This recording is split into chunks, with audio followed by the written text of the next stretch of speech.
परलोकरे पूर्वतन प्रधानमंत्री मनमोहन सिंह 92 वर्ष बयस शेष निश्वास त्याग करिसेंती मनमोहन। आज संध्यारे मनमोहन को स्वास्थ्यावस्था संकटापन्न हेबारु तांकु दिल्ली एम्स रे भर्ती करा जायतिला। दिल्ली एम्स रो जरूरीकालीन वार्ड रे मनमोहन सिंह भर्ती होइतिले, हेले डाक्तरी टीम रो सबु चेष्टा सत्वे आज संध्यारे आखि बुझिछंती मनमोहन।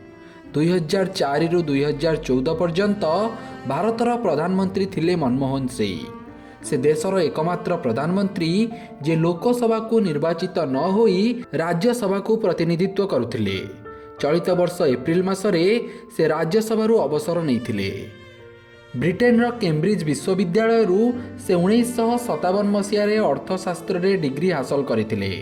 1971 से भारत सरकार को वाणिज्य मंत्रालय आर्थिक परामर्शदाता भाव जोग देइथिले। एहा परे अर्थात 1972 मसीह अर्थ मंत्रालय मुख्य आर्थिक परामर्शदाता भाव नियुक्ति मिलिथिला। 1991 मसीह भारत आर्थिक संकट दे गति करुथिबा बेले सेतेबेलेर प्रधानमंत्री नरसिंह राव समस्तंकु चकित करी मनमोहन सिंह को निज कैबिनेट रे अर्थमंत्री बनाइथिले। कड़ा विरोध सत्वे से अर्थमंत्री भावे भारतर अर्थव्यवस्थार ढांचागत सुधार पाई कठोर व्यवस्था ग्रहण करथिले। एही कारणरू भारतीय अर्थव्यवस्था उपरे पड़िथिबा संकट सेतेबेले टळी जाइतिला। एहा परे तांकु विश्व दरबार रे जने महान अर्थशास्त्री भावे गणति करा जाइतिला। 2004 रे कांग्रेस नेतृत्वाधीन यूपीए क्षमता को आसिबा परे से 2004 मे 22 तारिख रे प्रथम थर पई भारतवर्षर प्रधानमंत्री भावे शपथ नैतिले।